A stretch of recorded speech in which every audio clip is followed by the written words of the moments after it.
میری آپ کی دنیا آخرت سمجھ جائے، اور یہاں بیٹھ کے کم از کم جتنی دیر آپ بیٹھے اتنی دیر تو ہمیں موت یاد ہونی چاہیے۔ اللہ نے قرآن میں 2 فیصلے بتائے، فرمایا فَمَن يُرِدِ اللَّهُ أَن يَهْدِيَ يَشْرَحْ صَدْرَهُ لِلْإِسْلَامِ، اللہ نے فرمایا اللہ جس کے لیے ارادہ کرتا ہے کہ میں اس کو ہدایت عطا کر دوں، اس کے سینے کو اللہ دین کے لیے کھول دیتا ہے۔ کتنا بڑا فضل ہے اس کا، یعنی جس کو دین کی بات سمجھ آتی ہے اور جس پر دین کی بات اثر کرتی ہے، اور جو اللہ رسول کی بات غور سے سنتا ہے، وہ سمجھ لے کہ اللہ نے اس کے لیے بھلائی کا ارادہ کیا۔ آگے اللہ پاک نے دوسری آیت میں کیا فرمایا، وَمَن يُرِدْ أَن يُضِلَّ يَجْعَلْ صَدْرَهُ ضَيِّقًا حَرَجًا كَأَنَّمَا يَصْعَدُ فِي السَّمَاءِ، میں جس کے لیے میں ارادہ کرتا ہوں نا کہ میں نے اسے گمراہ کرنا ہے، اور اللہ پاک قرآن میں فرماتا ہے میں اس کے سینے کو دین کے لیے تنگ کرتا ہوں۔ تنگ ہوتا ہے اس انسان کا سینہ اور اس کا دل و دماغ کے جس کے سامنے اللہ رسول کی بات ہو تو وہ بیچارہ اپنے جو نا وہ کسی اور کام میں لگا۔ اللہ پاک نے فرمایا میں اتنا تنگ کرتا ہوں جس طرح آسمان پہ چڑھنا مشکل ہے نا، ایسے اس انسان کے لیے دین سیکھنا مشکل ہو جاتا ہے۔ دین کی بات، اللہ رسول کی بات، یہ کسی مولوی صاحب کی، پیر صاحب کی، حافظ صاحب کی، قاری صاحب کی یا جو نا وہ کسی بٹیرے کی بات تو نہیں ہے نا، یہ تو اللہ رسول کی بات ہے۔ ہم آپ کے سامنے جو رکھیں گے وہ اللہ اور اس کے رسول کے حکم ہوں گے، اور آپ نے توجہ یہ کرنی ہے کہ اللہ پاک ہم سب کو عمل کی توفیق دے دے تاکہ موت کے بعد اگلی منزل اللہ ہماری آسان فرمائے۔ اللہ نے قرآن میں فرمایا، قرآن تو فیصلہ ہے، اللہ پاک نے فرمایا اللہ اس قوم کی حالت کو نہیں بدلتا جو قوم اپنی حالت خود نہیں بدلتی۔ ہمیں خود اپنے آپ کو بدلنا پڑے گا، پھر اللہ پاک کی مہربانی ہوگی۔ اور سب سے بڑی چیز جو میری اور آپ کی زندگی میں تبدیلی لا سکتی ہے وہ رسول اللہ کی محبت ہے، حضور کا پیار ہے۔ حضور کی محبت جس سینے میں نہیں ہے نا، وہ کبھی بھی کچھ بھی نہیں پا سکتا، کیونکہ بنیاد حضور کی ذات ہے، کوئی اور چیز نہیں۔ قرآن، نماز، روزہ، حج، زکوٰۃ سارا کچھ حضور کے صدقے سے ہے۔ حضور سے پیار کریں، حضور سے محبت کریں، رسول اللہ کی محبت میں اپنی زندگی گزاریں، اور اسی پر خاتمہ بالخیر اور خاتمہ بالایمان کی دعا کریں۔ اللہ ہم پر اپنا فضل کریں۔ رسول اللہ صلی اللہ علیہ وسلم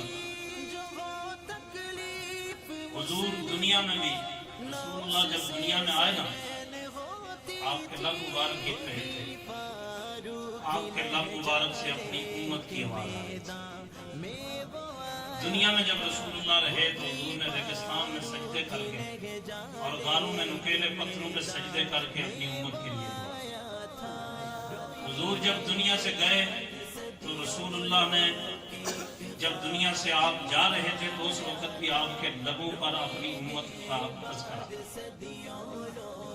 کل مر کے میں اور آپ قبر میں جائیں گے تو وہاں پر آپ کے میرے سارے رشتہ دار، حافظ احمد صاحب کے والد محترم دنیا سے چلے گئے، یہ بھی باہر ہے، ان کے رشتہ دار بھی سارے، کوئی قبر میں ساتھ تو کوئی نہیں نہ جاتا، حشر والے دن بھی کوئی ساتھ نہیں ہوگا۔ یہ کوئی مفروضے نہیں ہے، یا کوئی ایسی باتیں نہیں ہیں کہ جس سے ہم جو ہے نا وہ ادھر منہ کر لیں یا ادھر کر لیں، یا جو ہم سنیں یا نہ سنیں تو ہم بچ جائیں گے، نہ۔ یہ وہ حقیقت اور اٹل فیصلے اللہ کے کہ جس میں میں نے، آپ نے، سب نے اس قبر میں جانا ہے، سب نے وہ ذائقہ چکھنا ہے، سب نے اپنے انجام اللہ کے حضور پیش کرنا ہے۔ قیامت والے دن قبر میں جب یہ سارے دفن کر کے لوٹ آتے ہیں، وہاں پر لجپال نبی کو کام آتے ہیں۔